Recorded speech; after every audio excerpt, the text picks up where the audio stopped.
se quiser voltar aqui e sentar para continuar ouvindo, não, fique à vontade. Se quiser ir embora também, fique à vontade. Então a nossa intenção é apenas mostrar, trazer esses conceitos para nós, ok? Uma das coisas principais que a gente encontra, né, e a primeira pergunta que existe no Livro dos Espíritos, né, que foi o primeiro livro da codificação da doutrina, a primeira pergunta que tem é a respeito exatamente de Deus. Essa figura que vocês estão vendo, né, todo mundo já deve ter visto em algum lugar, alguma vez, ela está no teto da Capela Sistina, lá no Vaticano, e é exatamente a respeito da criação. A Capela Sistina ela tem várias quadros, né, pintados no teto, e que eles vão representando a criação, desde Adão e Eva até o Apocalipse. Então aqui nós vemos Deus e Adão ali. E depois eu vou falar mais a respeito disso aqui. Mas uma coisa interessante é o seguinte: a primeira pergunta que nós encontramos no Livro dos Espíritos: o que é Deus? Cada um de nós tem um conceito, considera, imagina Deus de uma certa maneira. A maneira mais comum que a gente encontra é aquela daquela primeira figura, não é? Um ser musculoso, cabelos longos, brancos, barba longa, todo poderoso, sentado às vezes num trono, sentado em uma nuvem, esse tipo de coisa. Então, cada um de nós tem uma concepção a respeito exatamente de que é Deus. E Kardec então perguntou, né, aos amigos espirituais, que é Deus? Ele não perguntou quem, nem o que, mas que é Deus? E a resposta que veio foi exatamente essa que está escrita aí, ó. Deus é a inteligência suprema, causa primária de todas as coisas. E o que isso quer dizer? Inteligência suprema, porque tudo, a natureza, toda a criação é de uma perfeição tão grande que só uma inteligência fora daquilo que a gente possa imaginar é que seria capaz de produzir algo tão bonito assim, tão perfeito desse jeito. Se a gente olhar no microscópio, né, se a gente olhar um mundo infinitamente pequeno, dos pequenos, né, animáculos que a gente vê a perfeição.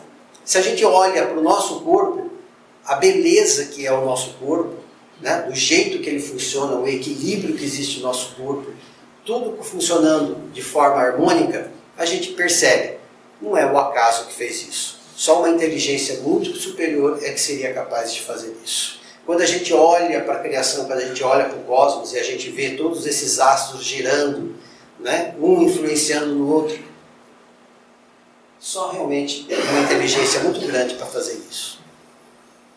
Causa primária de todas as coisas quer dizer o quê?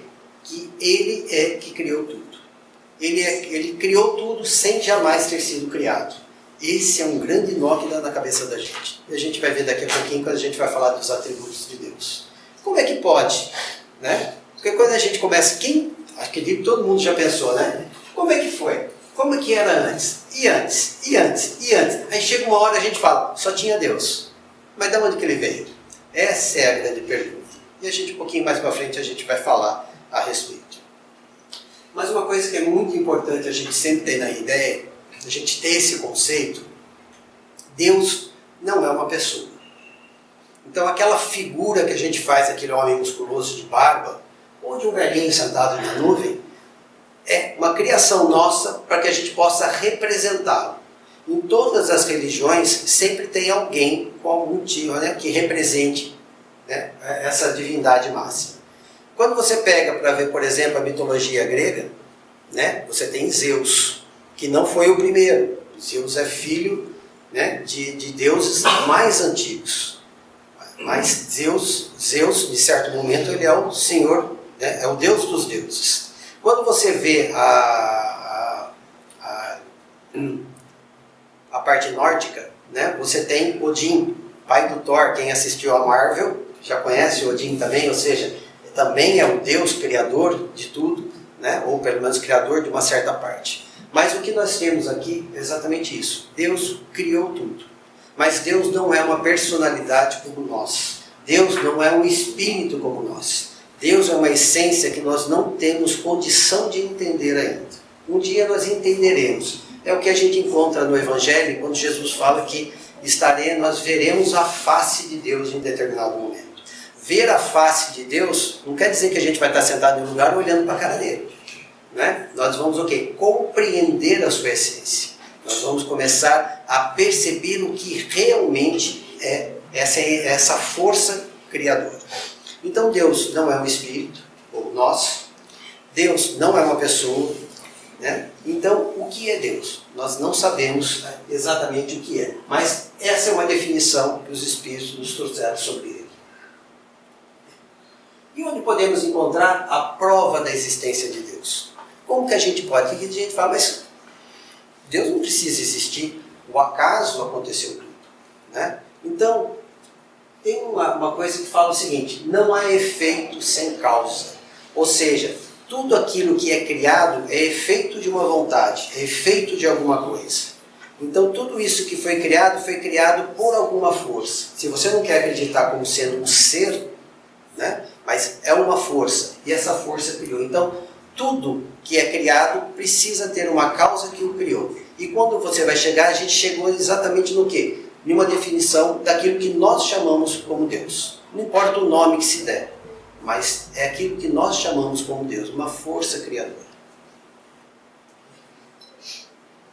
E o sentimento íntimo da existência de Deus, será que não é efeito da educação e do produto das ideias que a gente foi adquirindo? Eu fui criado na minha família, né, tinha a sua religião e acreditava em Deus. E assim era, meu pai e minha mãe acreditavam, porque os pais deles acreditavam, e se a gente vai remontando assim, será que não é simplesmente porque passou de pai para filho e por isso que a gente acredita? Verde número 4. E se a gente tirar isso, né? Se a gente tirar essa coisa, se não houvesse essa educação, será que a gente ainda assim acreditaria? Só que existe o seguinte, se fosse isso, como explicar que desde o mais remoto tempo, e entre todos os povos existe essa ideia de um Deus criador. Quando os portugueses chegaram no Brasil e encontraram os índios não tinham contato com essa ideia de um Deus, né, vindo das outras religiões, mas eles acreditavam que existe um ser superior, um ser que comandava tudo, junto com outros seres também. Quando você remonta nos povos mais antigos, todos eles tinham um ser superior, um ser criador de todo mundo. Não é? Era o deus Ra no Egito, no hinduísmo é o deus Brahma, e assim vai indo. Ou seja, a noção de que existe um criador, uma força acima daquilo que a gente pode existir, que a gente possa entender, sempre existiu. Desde o homem primitivo até nos dias de hoje, essa ideia normalmente tem. E aquelas pessoas que falam, eu não acredito em Deus, não é? Na hora que o avião está caindo, que está chacoalhando, ai meu Deus do céu, me ajude, mas eu não acredito em Deus. Então, normalmente, é por uma posição mais de orgulho do que realmente uma falta de sentimento de que aquilo realmente possa existir. Não quer acreditar? Não precisa acreditar, mas que ele existe. Certo? Os atributos da divindade. Não é? Então, quando o Kardec falou, a gente pode entender a essência de Deus, os Espíritos falaram, não, falta alguma coisa para nós, falta um certo sentido para que a gente possa conhecer, entender exatamente qual é a essência de Deus. Mas a gente pode entender alguns atributos dele. Atributos que, se ele não tiver esse atributo, ele deixa de ser Deus. O primeiro dele, Deus é eterno. É aquilo que eu falei lá no começo. Deus sempre existiu. Para nós é difícil. Como que a gente entende alguma coisa que sempre existiu? A gente entende o que teve um começo e nunca mais vai terminar. Não é verdade? Os diamantes são eternos, né? Dizem. Só que os diamantes não são eternos, né? Eles tiveram uma criação em determinado momento e continuam. Nós fomos criados em determinado momento e não morremos mais. Então, nós somos imortais, mas não somos eternos. Deus não. Deus sempre existiu. Deus, a partir do momento que ele sempre existiu, ele sempre criou. Então, esse universo que a gente fala, né, que a ciência fala que tem 13 bilhões de anos... Azul 1, 2 e 4. É esse o conhecimento, né, é dentro do conhecimento que nós temos. Para nós, o universo, e tudo que existe foi criado, iniciou há 13 bilhões de anos evento que eles chamam de Big Bang. Né? Mas, e antes disso? Pode ser que exista alguma coisa que nós não temos a capacidade de entender. Mas Deus sempre existiu. Outro atributo da divindade, ele é imutável. Ele não muda com o passar do tempo. Porque se Deus mudasse com o passar do tempo, aquilo que ele acha bom hoje, ele poderia achar ruim no passado, ou poderá vir a achar que é ruim. Então Deus, você estaria achando que está fazendo a melhor coisa do mundo, e Deus fala, não, a partir de hoje não vale mais. Sinto muito, você foi uma boa pessoa, você fez caridade, mas a partir de hoje eu revogo aquilo, e a partir de hoje você tem que fazer outra coisa para poder valer. Não tem lógica. Deus, ele é o quê? Imutável, ele não muda ao longo do tempo. Então, tudo aquilo, as leis que ele estabeleceu, funcionam desde o sempre e vão continuar funcionando. Quando a gente fala em leis, nós temos as leis naturais, né, as leis materiais, que são as leis que regem o mundo físico, e temos as leis morais que regem a nossa evolução como espíritos. Então, se você for ver a lei, por exemplo, né, da gravidade, da gravitação, ela existe aqui, existe em qualquer parte do mundo. Massa atrai massa. Ah, mas em um outro universo poderá ser diferente. Especulação. Né? Tudo tende a mostrar o quê? A única coisa que faz com que a gente sobressaia, que a gente vença a força da gravidade, por exemplo, é uma força maior. Eu não consigo sair voando. Mas se eu montar, né, se eu subir num avião, o avião ele consegue voar. E por que ele voa? Porque existem outras forças que anulam momentaneamente a lei da gravidade. Desliga o motor do avião lá em cima, o que acontece? A gravidade volta a funcionar. Então a gente verifica o quê? Uma lei sobrepõe a outra. Às vezes nós não conseguimos explicar alguma coisa que acontece. Não porque seja milagre, mas porque a gente não conhece a lei que rege a determinado fenômeno. Deus é imaterial. Isso significa que ele não é feito de matéria como o nosso corpo é feito de matéria. Nosso espírito, nós que somos espíritos, também não somos feitos de matéria. Na criação existem três essências totalmente distintas. Deus é uma essência que nós não temos ideia. A matéria, né, que é o princípio material, da onde tudo sai de lá. E o princípio inteligente, que é da onde saem os espíritos. Essas três distinções. Deus criou as outras duas. E dessas duas ele vai retirando os espíritos de uma, e tudo o que existe, que não é espírito, que não é Deus, sai da outra. Então, as roupas, né, o material da nossa roupa, o material que constrói o nosso planeta e os outros planetas, princípio material, ou seja, é matéria. A luz, o som, né? O som é o movimento da matéria, mas a luz é matéria.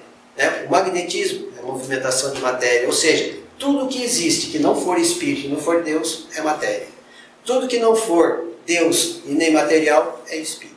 São as grandes essências, né? Para simplificar, são as grandes essências que tem no universo. E Deus é único, não existe outro. Né? Meu Deus é assim, Deus é um só para todo mundo, nós que inventamos as outras regras. Não é? Então, aqui nós temos uma conduta, né? Nós temos determinada conduta. Você vai na esquina, você encontra outras pessoas que têm outras crenças, têm outras condutas baseadas naquilo que ele acredita. Mas Deus é um só e a regra dele é uma só. E Jesus nos trouxe o que era. Amar a Deus sobre todas as coisas e ao próximo como a si mesmo. Acabou. Essa é a regra principal, é isso que demanda. Todo o resto nós é que estamos colocando para tentar entender a essência exatamente de Deus. E como Deus é único, não existe aquele outro personagem ali do lado. Certo? 6, 7, 8 e 9. Então não existe esse segundo personagem. Não existe uma força igual a Deus de sentido oposto. Ou seja, não existe. O demônio não existe, não é? O que existe são espíritos que são voltados ao mal, mas que um dia vão crescer, vão se aprimorar e vão se tornar pessoas boas, vão se tornar espíritos bons, vão se tornar anjos, como cada um de nós vai se tornar anjo também. Isso é um assunto para um outro dia, mas todos nós nos tornaremos santos. Não vai anjos, não vai ser hoje, não vai ser amanhã, não vai ser nessa vida, mas um dia realmente nós chegaremos. Então, aquele personagem vermelho, ele não existe. Existem pessoas, existem espíritos que praticam o mal, tanto encarnados quanto do outro lado, né? Mas ele não existe. Então Deus é único. Onipotente, ou seja, todo-poderoso. Ele pode tudo, tanto que ele construiu tudo. Só que como que a gente pode entender que Deus é todo-poderoso? A gente percebe o poder máximo de Deus quando a gente percebe nessas leis naturais que eu falei. Elas existem desde o começo da criação e vão existir até quando a gente deixar de estar aqui. Quando a gente virar anjo, essas leis ainda estarão valendo. E aí está o poder dele. Ele não precisa ficar modificando as leis todo momento. As leis são perfeitas e o poder dele está exatamente aí, porque as leis elas se cumprem sem precisar que alguém fique vigiando que aquilo está sendo cumprido ou não. Ah, mas quando a gente morre, quando a gente desencarna, a gente não chega no portão do céu na frente de São Pedro e São Pedro vai falar você fez isso, fez aquilo? Não precisa de ninguém anotar os nossos erros e acertos. A nossa própria consciência é que realmente nos mostra aquilo que a gente fez de certo, aquilo que a gente fez de errado. A nossa própria consciência é que que serve da nossa ficha corrida. Deus é bom, ou como os Espíritos falam, infinitamente bom e soberanamente justo. Por que Deus é bom? É uma pergunta que a gente faz. Por que a gente fala que Deus é bom? Como que a gente pode provar que Deus é bom? A gente remete a uma das leis naturais que existe, que é a lei da reencarnação. Deus nos dá sempre novas e novas chances para a gente poder aprender e corrigir os erros do passado.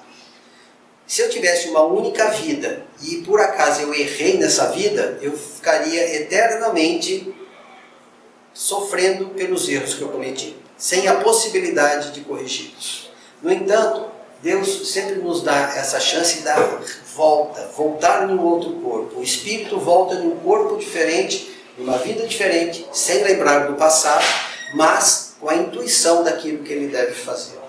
E a gente vai. Então Deus sempre nos dá uma oportunidade. Mas eu errei a segunda vez, tem a terceira. Errei a quarta, tem a quinta, e aí vai indo. Nós não somos espíritos que foram criados ontem.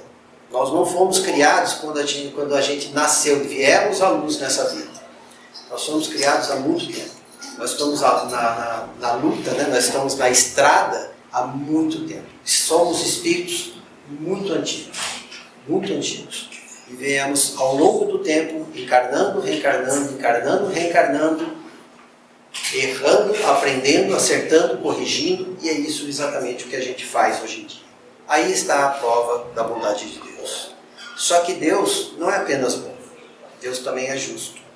Então, por que a gente fala que Deus é justo? Porque Ele dá a cada um o resultado das ações de cada um. Você fez todo o bem que você fez, você agiu de forma correta dentro da sua compreensão. Você tem o benefício disso. Pô, mas lá no finalzinho da vida eu dei uma escorregada, fiz alguma coisa errada. Né? Existe o quê? Existe o balanço, né? Vamos fazer o balancete no final da vida. Ou seja, Deus é justo, cada um segundo as suas obras. Né? Jesus também falou isso. Quando a gente faz alguma coisa de errado, né? Fez a vida inteira errada, né? Chega no finalzinho, a gente se arrepende. Novela mexicana. Né? Quem já assistiu novela mexicana tem aquela mulher que normalmente é má, a novela inteira. No último capítulo ela pede perdão e vai para o céu. E todo mundo perdoa ela. É justo? Sendo que aquele outro que ficou a vida inteira sendo bom é justo? Não. Mas o que acontece? Esse arrependimento é muito importante. É o início da reparação. Por isso é importante, por isso a existência de uma nova vida. Quando você se arrepende no último momento, não é justo você ir para o mesmo lugar do outro que foi a vida inteira. Então o que acontece? Você vai ter a chance... Você vai ter a oportunidade de uma nova vida, fazer as coisas de maneira correta, aprender aquilo de novo. Né? A gente vai errar? Com certeza a gente vai errar. De novo, na mesma coisa que errou. Mas de repente a gente acerta uma outra vez. Uma liçãozinha, uma historinha que me contaram quando eu entrei aqui na Casa Espírita foi o seguinte.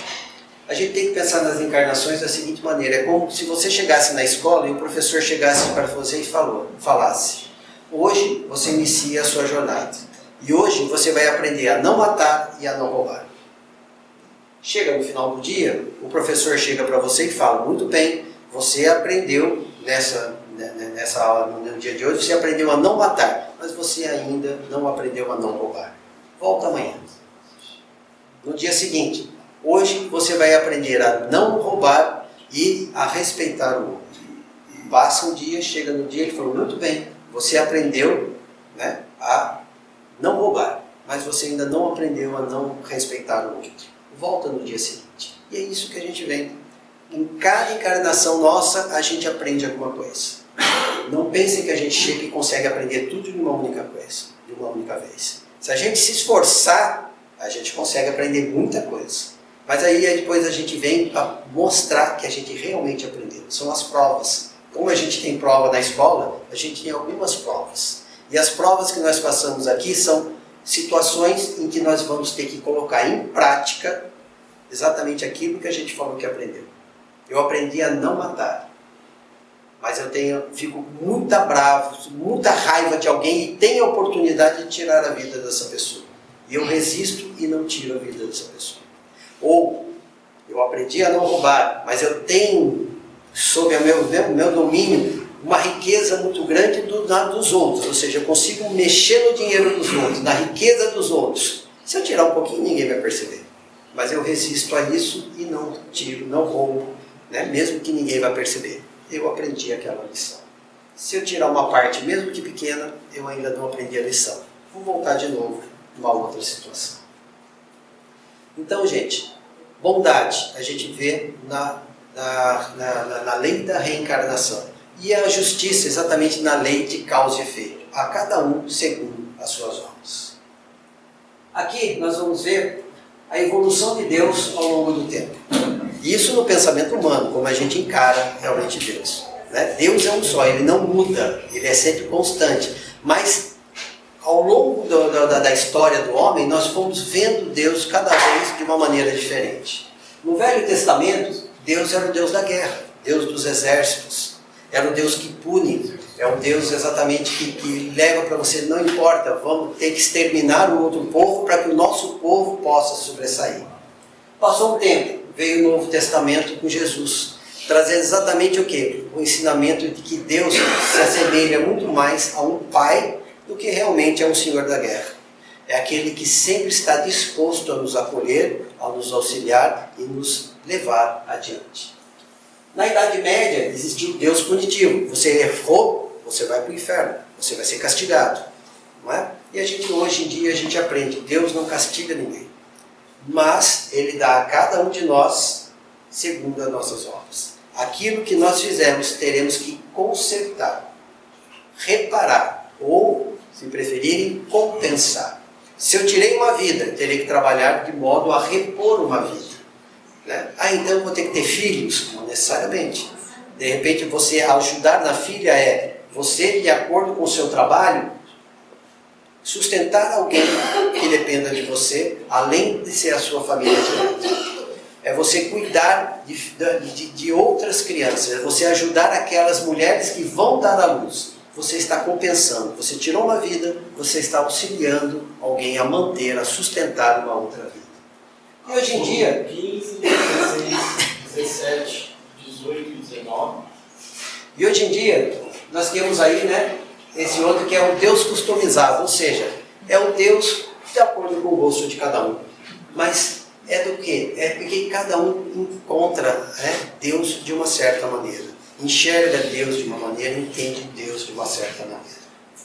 Uma coisa que às vezes eu parei para conversar com o pessoal que assiste a aula conosco, se a gente parar para pensar, aquele quadro grande que tem na parede ali atrás, não sei se vocês já repararam, mas tem um quadro bem grande ali atrás que foi pintado, né?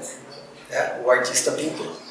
Então, quando a gente olha para aquele quadro, onde está Deus? O que é Deus com relação àquele quadro? A gente pode falar, Deus é o pintor, né? Afinal de contas, é ele que faz o quadro. Mas o pintor, ele cresce, ele evolui, ele aprende ao longo do tempo, e uma primeira pintura dele é diferente da última pintura que ele fez. Então, se ele modifica ao longo do tempo, ele não é Deus. Então Deus é o pincel, né? Afinal de contas, o pincel é que vai colocar as tintas no lugar certo, né? Só que você pode pintar um quadro sem usar pincel, sem usar o pincel. Você pode usar espátula, você pode usar os dedos. Então, o pincel não é necessário. Não seria Deus também. Deus pode ser a própria tinta que está ali, não é? Afinal de contas, é Ele que vai dar a impressão, Ele que vai colorir, Ele que vai dar a essência daquilo que eu quero pintar. Só que a tinta, né, nós misturamos, fazemos e ao longo do tempo ela perde um pouco da cor. Ela é necessário você retocá-la de novo. Então, se você tem que retocar Deus toda hora, também não serve, né? Também não serve. Então, uma ideia que não é perfeita, mas que nos dá a ideia de Deus, naquele quadro, por exemplo, é a tela. A tela, ela está sempre lá. E você pode fazer o que você quiser sobre a tela. Você pode pintar o desenho que você quiser. Você pode usar a técnica que você quiser. Pode usar as cores que você quiser. Mas é a tela que dá a condição para que você possa pintar esse quadro. Ele dá a sustentação para que todo o resto possa existir. Ah, mas se não for tela, for uma madeira, a madeira passa a ser, ou seja, é o suporte daquilo. Então Deus é exatamente isso. Deus é aquilo que garante que todo o restante exista. Retire Deus e todo o resto deixa de existir. Então Deus é aquilo que no universo dá condição para que tudo o restante exista. Toda a criação possa existir. Uma coisa que eu falei que ia comentar a respeito daquela pintura na frente, um detalhe que é muito interessante que eu li um tempo atrás, né? Daquele primeiro quadro, esse é o detalhe da mão entre Adão e Deus. A mão com o dedo esticado é de Deus, a mão que está meia caída é exatamente do Adão. E Michelangelo não fez isso por acaso. O que ele está dizendo exatamente nisso? Deus está sempre pronto para nos auxiliar. Deus está sempre pronto a dar toda a força que nós precisamos. Depende de nós, da nossa vontade, a gente esticar o nosso dedo. A gente pode ver que Deus está com toda a intenção de ajudar. Adão é que tem que fazer a vez dele. É isso que a gente precisa fazer. Deus está sempre pronto para nos ajudar. Tudo aquilo que nós precisamos, Deus está pronto para nos auxiliar. O que depende? Depende de nós fazer a nossa parte. Fazermos o quê? Esticar a mão para poder encontrar a mão de Deus. Então, é essa a primeira noção que eu trago para vocês daquilo que o Espiritismo nos trouxe, a respeito do que é Deus, né? O que é Deus. É exatamente isso. Depende de nós, Ele está sempre pronto. Aquilo que a gente pedir, a gente vai adquirir. Ah, mas eu posso pedir assim, vem de passe de mágica? Não. Não é? A gente tem que imaginar que é mais ou menos como uma poupança. Nós devemos nos esforçar, adquirir, né, a condição de poder conseguir conquistar as coisas. Mas quando a gente faz da maneira certa, quando a gente respeita o outro, quando a gente tenta ajudar os outros, né, a gente fica mais próximo, porque aquele dedo vai estar sempre próximo para que a gente possa alcançar. Então essa foi a nossa primeira aula. Na próxima aula, na próxima semana, eu vou trazer para vocês um conceito a respeito, trazer a respeito do Espírito. Exatamente, conceito a respeito de Espírito. O que é Espírito? Né? Então, quem gostou, venha aqui. Está sendo gravado também e vai ficar disponível, eu vou disponibilizar também no Facebook da Seara. Seara Espírita Aprendizes do Evangelho. E eu não sei se o Antônio vai colocar, mas tem um canal chamado Espírito e Vida com Kardec. Que todas as preleções, todas as aulas que são feitas, as preleções feitas em outros lugares de alguns preletores, está naquele site. No YouTube, então, é Espírito e Vida com Kardec. No Facebook aqui da Seara, Seara Espírita Aprendizes do Evangelho. Tá? Isso aqui vai estar, a partir da semana que vem, a gente vai disponibilizar lá. E as outras aulinhas também. Tá ok? Gente, muito obrigado pela atenção de vocês. Obrigado. Obrigado.